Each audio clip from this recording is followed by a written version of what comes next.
Hey everybody, it's Rob from Flailthroughs. This is Gundam Battle Operation 2, and this is my shiny new Zock. And Merry Christmas to all those who celebrate, and again, have a good Wednesday to all who don't. And yeah, the Zock is a support. It is very slow. It has an ability that I really never am going to probably use much, which is the quick turn ability. If you hit the center button, it will just turn around behind itself. And it has, beyond that though, the single mega particle cannon, which I believe its name was actually something like a phonon maser in the original materials.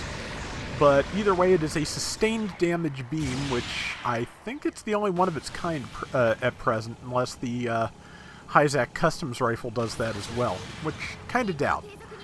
But yeah, it's a good weapon. It does a lot of damage if you can time it right. It has good range.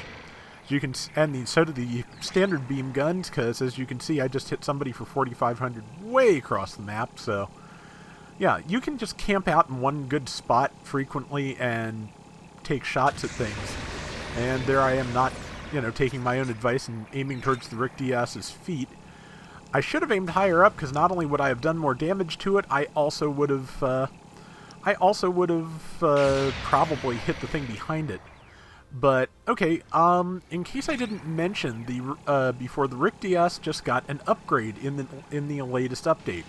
It now has its Birdlime launcher, which is an adhesive launcher in one of its knuckles. And if you hit an enemy with that, it'll do a very minor amount of damage, like 300.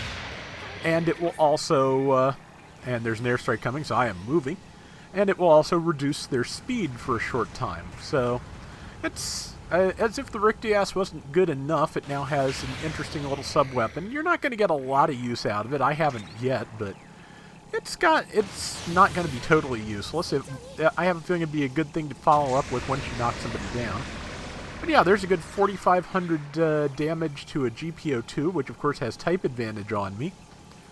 So yeah, if you can aim well, you can do a lot of damage with the well, for lack of better name, the pinhead beam on this thing, because it kind of is just this point on top of its head, and it does a lot of damage when it fires it. So let's see, the main cannon is the only thing I have charged. I have overheated this, the 4-barrel gun.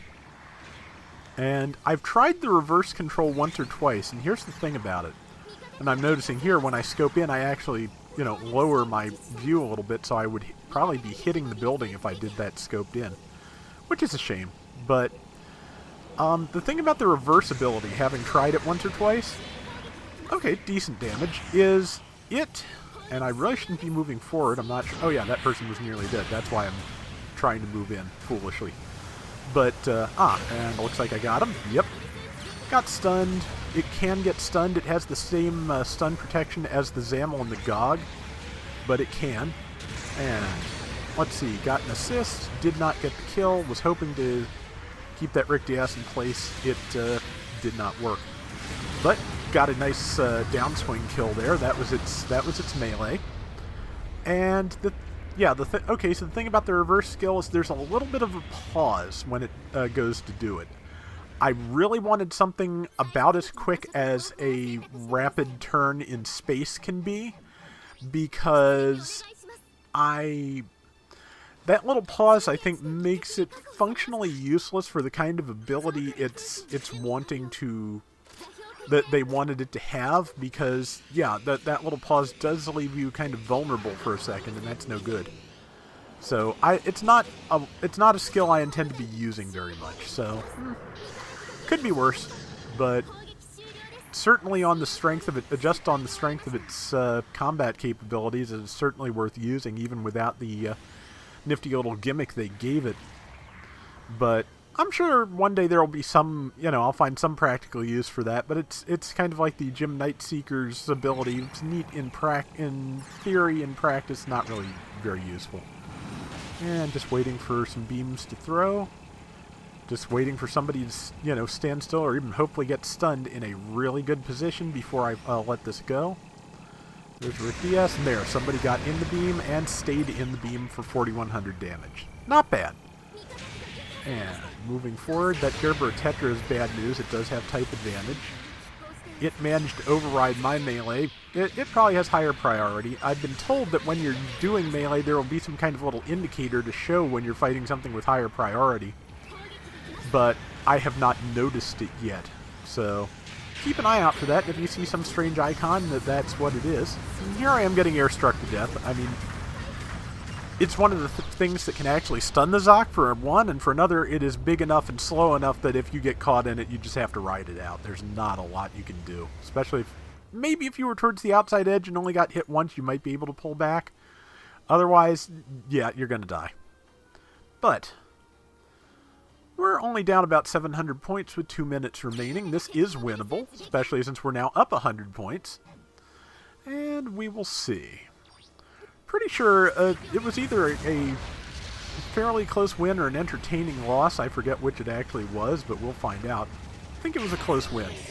There's a good shot. Somebody followed up, so I got the assist. We've got a very slim lead once again. Beams are ready, and I did aim upwards at the Rick DS, but managed to catch one of my allies in the small of the back, sadly. And so now, while nobody is paying too much attention, it is time to use the Mazer, which hit 2 of them pretty hard. Yeah, it does have piercing, so that is something worth keeping in mind.